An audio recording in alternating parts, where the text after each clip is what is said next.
Shalom teman-teman, apa kabar semuanya? Senang sekali kalau teman-teman saat ini tetap bersuka cita di dalam Tuhan, sebab itulah perintah Tuhan di dalam Alkitab, yaitu bersukacitalah senantiasa. Ya, sekali lagi bersukacitalah. Dan senang banget juga kembali lagi bersama saya di channel Ivi Lewihana. Nama saya adalah Ingvi. Buat teman-teman yang belum kenal, salam kenal dari saya. Saya berasal dari kota Surabaya. Dan channel saya berisi tentang kesaksian-kesaksian saya sebelum saya mengenal Tuhan, sampai pada saya mengenal Tuhan, sampai perjalanannya sampai hingga hari ini saya memberikan kesaksian-kesaksian saya yang jujur dan apa adanya. Tujuan dari kesaksian ini adalah serta-merta untuk melayani Tuhan dan memberikan suatu pengakuan dan kesaksian bahwa kebaikan Tuhan di dalam hidup saya sampai hari ini, pemeliharaannya, kuasanya tidak pernah berubah, bahkan semakin bertambah-tambah di dalam segala keadaan dan segala perkara. Dan di channel kali ini sengaja saya pegang ini mic on clip saya ini saya sengaja pegang supaya saya bisa pelan-pelan waktu merekam video ini. Karena saya ini sedang berada di satu lokasi seperti Pujasera gitu, tempat makan yang ada di pinggir jalan, sehingga banyak orang di depan saya atau di kanan kiri saya, di belakang saya. Jadi saya nggak enak kalau ngomongnya kenceng-kenceng ya. Saya harus menghargai mereka, mereka lagi makan, lagi ngopi, jadi saya mesti megangin mic seperti ini supaya saya juga nggak saya usahakan orang tidak mendengar saya secara live ya supaya teman-teman juga bisa mendengarkan dengan jelas suara saya meskipun saya ngomongnya pelan gitu. Dan di video kali ini aku beri judul di timeline aku di YouTube itu Harga Hasratku.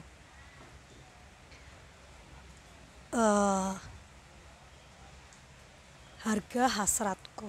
Yang aku maksud adalah harga dari menahan hasrat, harga dari sebuah kekudusan.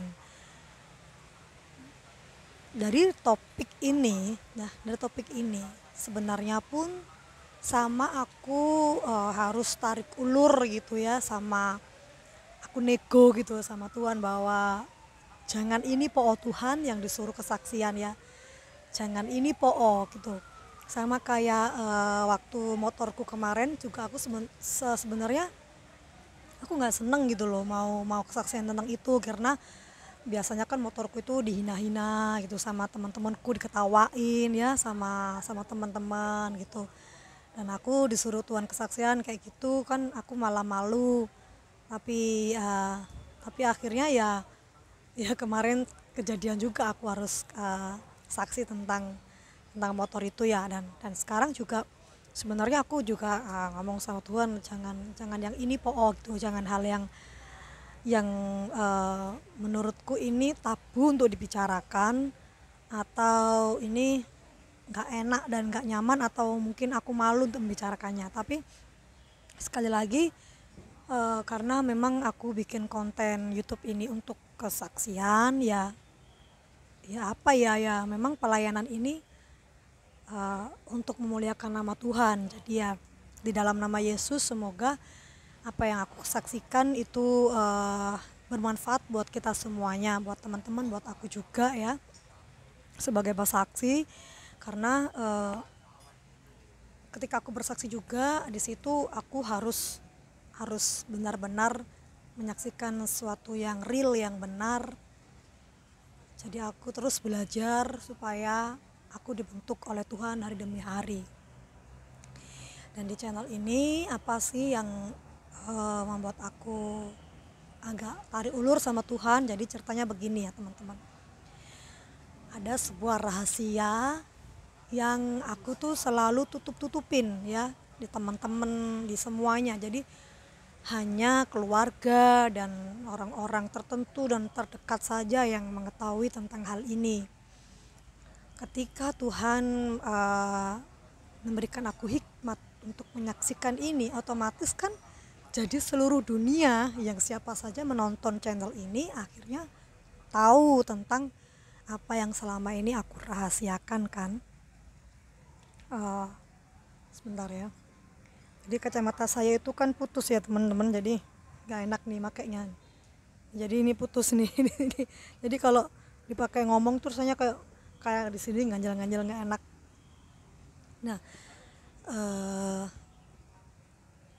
aku itu punya penyakit ya, jadi sakit itu sedari kecil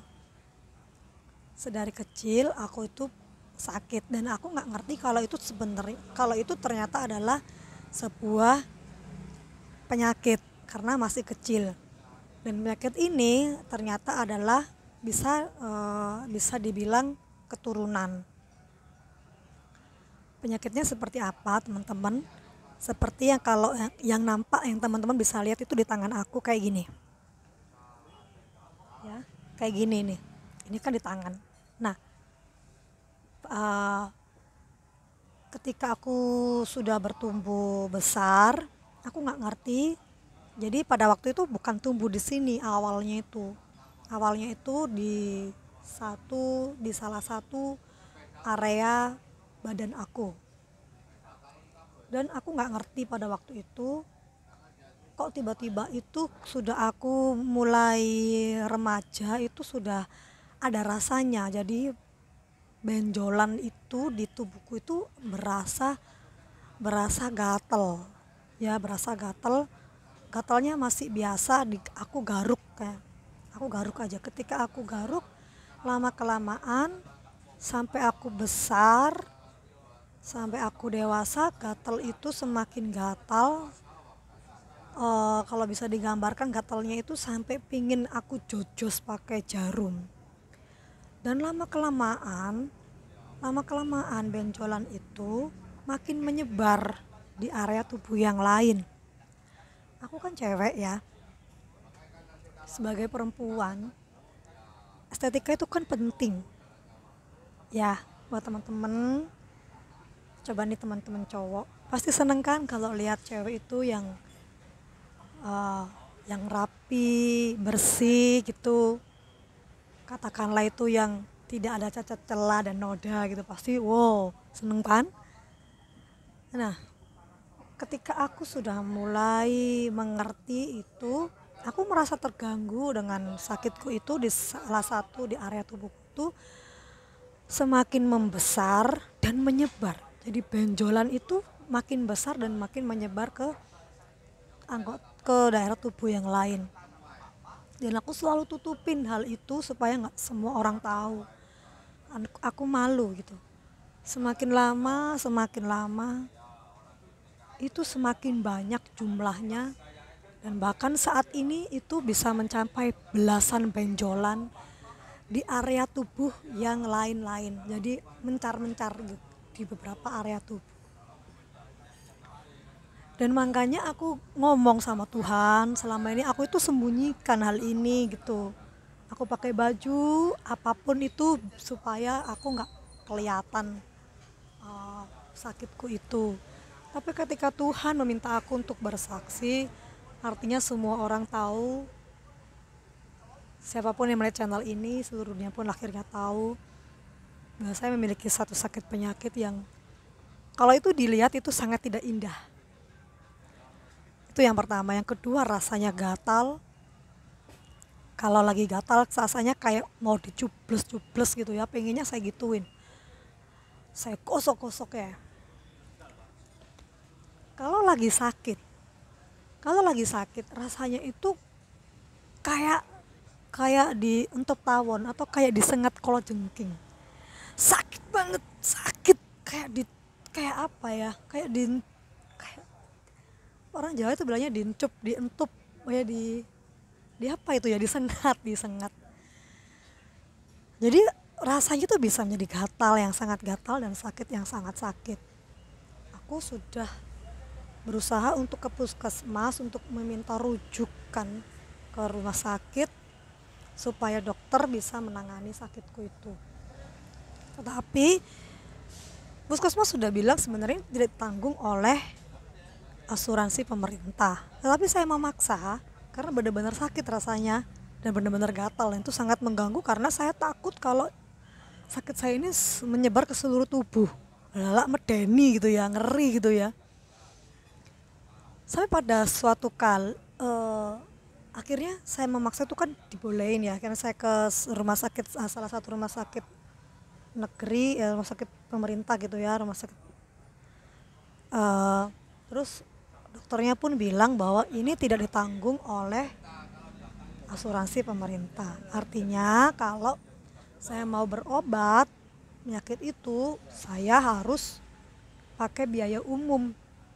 Dan misalkan saya konsultasi pun, ya kalau misalkan mau dihilangkan pun, disembuhkan atau dioperasi pun, itu tidak boleh kena pisau operasi karena itu akan bernanah dan timbul lagi seperti ini gitu ya.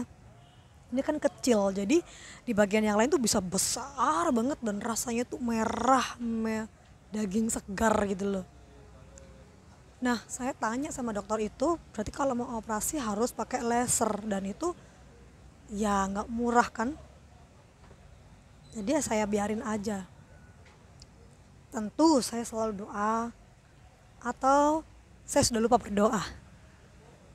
Karena penyakit ini sudah sedari kecil sampai sekarang saya berumur di tahun ini, di bulan depan 34 tahun, penyakit ini sudah saya bawa, jadi seperti kayak saya nggak sakit gitu ya, seperti ya sudah ini adalah bagian dari hidup saya, tapi saya susahnya saya nggak bisa memakai sembarang baju karena saya menutupi itu supaya orang lain nggak lihat itu. Dan uh, dan penyakit saya ini juga itu mengandung hormon, itu ada hubungannya dengan hormon. Jadi pada suatu ketika dulu pada waktu saya menikah, saya mau suntik KB. Nah, petugas KB-nya itu ketika mengerti saya memiliki penyakit ini, petugas KB-nya itu menyarankan untuk saya tidak melanjutkan karena KB itu maksudnya mengandung, yang disuntikkan itu ada hormonnya. Ketika bahan itu masuk ke dalam tubuh saya, itu sama seperti saya ngasih makan penyakit saya, jadi saya akan semakin sakit atau gatal. Contoh lain, vaksin. Ketika saya divaksin, itu reaksinya langsung sakit, nyut nyut nyut, itu di semua daerah ya, katakanlah di daerah sini situ itu ya, itu bergantian rasanya kayak disengat gitu. Aduh Tuhan, rasanya itu, jadi saya kayak disengat itu sudah biasa. Dan kalau gatalnya itu rasanya kayak saya bilang, Tuhan, saya percaya bahwa pencobaan yang saya alami ini tidak melebihi pencobaan Ayub ya, yang uh,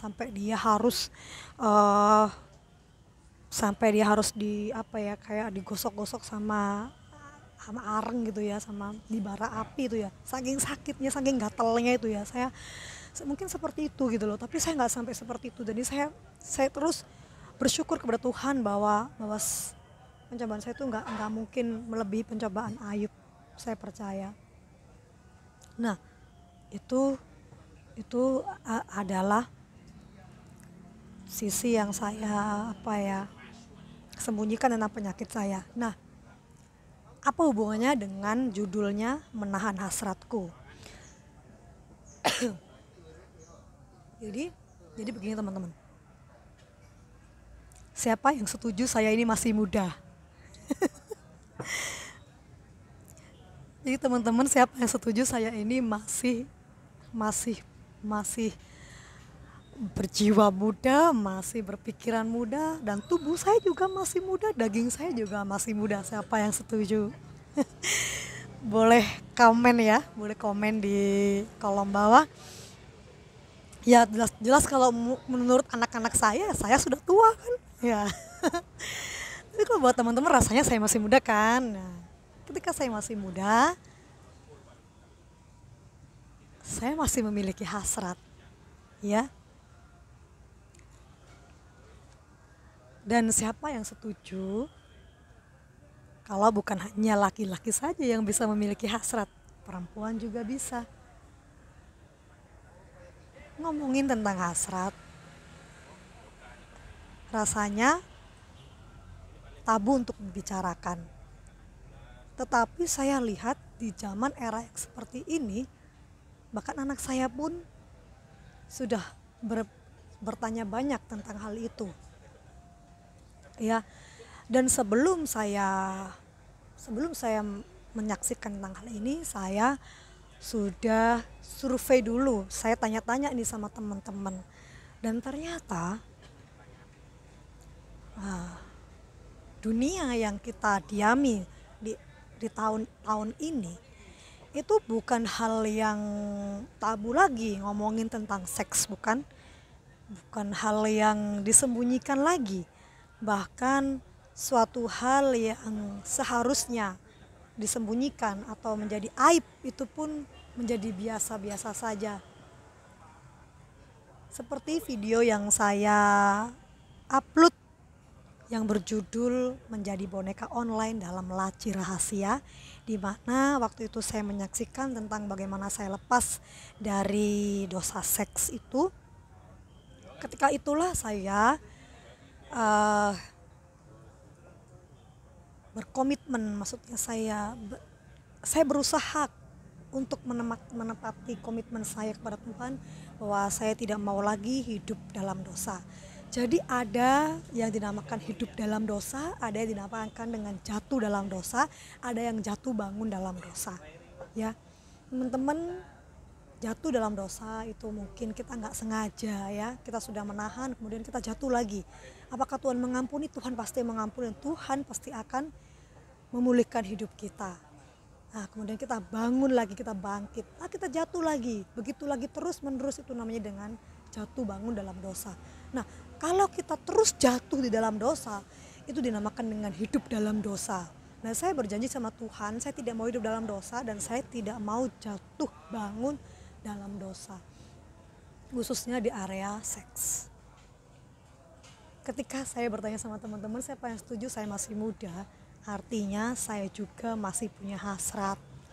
Ketika saya berkomitmen, bukan berarti hasrat itu langsung hilang. Daging ini lemah, teman-teman. Daging ini benar-benar lemah. Dan ketika hasrat itu datang, itu tiba-tiba nature, ya, alami. Dan ketika saya menahan hasrat itu kan hormon. Saya tidak bisa mengeluarkan hormon. Itu ada hubungannya dengan penyakit saya. Ketika saya menahan hasrat itu, penyakit saya itu langsung bereaksi. Itu langsung sakitnya, benar-benar menyengat. Itu kalau saya lagi di jalanan nyetir gitu ya, itu tiba-tiba saya langsung rem, itu motor saya cit gitu ya, saya langsung minggir karena sakit, kayak diserang, kayak disengat gitu loh, kayak digituin sakitnya itu cekik di seluruh tubuh itu. Waduh, rasanya itu kayak dihajar gitu. Jadi kalau misalkan teman-teman nih ada yang merasakan seperti itu, menahan hasrat supaya kita bisa tidak jatuh dalam dosa, itu menahan aja sudah sakitnya setengah mati kan ya. Memikul salib itu sudah sakitnya minta ampun, ditambah lagi harus menahan sakit penyakit itu, karena saya harus menahan itu. Gimana ya ngomongnya, menahan aja sudah susah, apalagi saya harus menahan hasrat dan menahan akibat saya menahan hasrat itu. Sakit itu saya harus terima. Ketika saya mengeluarkan hasrat, ketika saya menuruti hasrat itu, menuruti hawa nafsu saya, itu gak sakit loh penyakit saya. Tapi saya jatuh dalam dosa, tapi saya hidup dalam dosa. Jadi harga hasratku itu begitu berat, begitu besar. Tetapi saya tidak mau kalah. Saya ingat firman Tuhan, daging memang lemah, tapi roh memang penurut, tapi daging itu lemah. Jadi gimana caranya supaya saya tetap bisa menguasai diri saya, yaitu dengan bersandar kepada Roh Kudus. Roh saya hidupkan terus menerus. Karena begitu roh saya lemah, Roh Kudus, saya bilang, Roh Kudus, jangan pergi dari hidup saya. Ketika roh saya ini lemah, daging saya kuat. Jadi benarlah firman Tuhan yang berkata, orang yang menguasai dirinya melebihi dari seorang pahlawan. Menguasai diri lebih dari seorang pahlawan. Seorang pahlawan, seorang pejuang, begitu tidak mudah kan? Dia berusaha memenangkan sesuatu, dia bayar harga. Bahkan resikonya bisa mati, tapi dia bayar harga. Buat apa? Saya punya 2 mata dengan utuh, tapi saya masuk ke dalam api. Lebih baik saya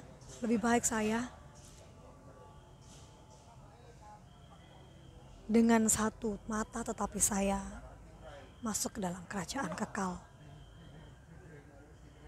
Saya berdoa supaya saya terus dapat menguasai diri, meskipun harga yang saya alami ini begitu berat. Dan akhirnya semuanya sudah tahu bahwa saya memiliki suatu sakit penyakit. Saya berdoa kepada Tuhan. Oh ya, saya lupa kalau saya itu sudah gak pernah lagi berdoa sama Tuhan supaya Tuhan menyembuhkan sakit penyakit ini, karena itu tadi, karena sudah sedari kecil saya membawanya. Jadi menurut saya ini bukan suatu penyakit lagi, tetapi suatu duri dalam daging yang memang Tuhan izinkan dalam hidup saya. Jika teman-teman tua atau muda, miskin atau kaya, pria atau wanita, siapa yang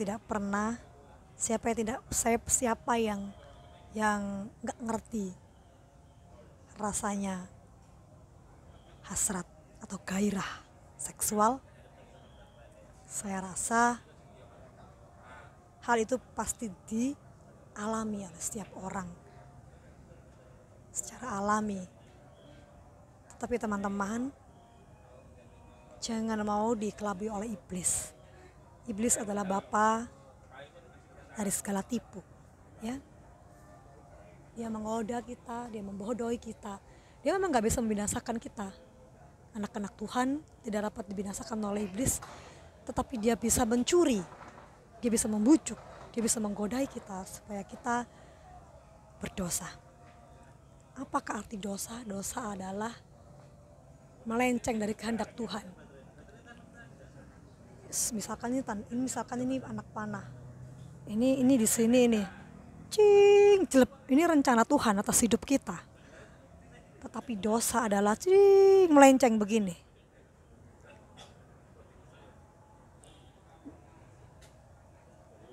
Dosa atau sin adalah melenceng dari kehendak Tuhan. Supaya kehendak Tuhan tidak terjadi atas kehidupan kita. Kehendak Tuhan tidak terjadi atas masa depan kita. Itulah tujuan iblis. Ya, dan saya sempat merasakan itu. Kalau saja saya bisa menahan semuanya itu, saya bisa taat sama Tuhan, saya bisa menjaga kekudusan itu sedari saya muda, mungkin kehidupan saya tidak berliku-liku sampai hari ini. Tetapi saya tidak menyesali semuanya. Saya sudah serahkan sama Tuhan, Tuhan sudah ampuni saya, dan saya percaya Tuhan memulihkan hidup saya. Tetapi bagi teman-teman yang belum memiliki kehidupan yang liku-liku, ya gagal, yang hancur seperti saya, stop teman-teman, stop. Kuasailah dirimu, kuasailah hasratmu, kuasailah nafsumu. Serahkan itu sama Tuhan, bilang sama Tuhan, saya tidak mau jatuh dalam dosa, saya mau bayar harganya. Dan percayalah Tuhan akan memperhitungkan hal itu sebagai suatu kebenaran karena kita percaya kepada Tuhan. Kalahkan daging kita. Demikian kesaksian saya teman-teman. Semoga Jangan apa yang saya ceritakan ini bermanfaat bagi kita semuanya, bermanfaat bagi setiap orang yang mendengarnya.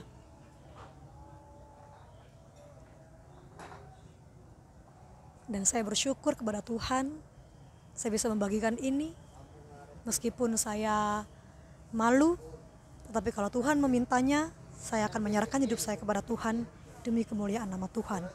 Terpujilah nama Tuhan selama-lamanya.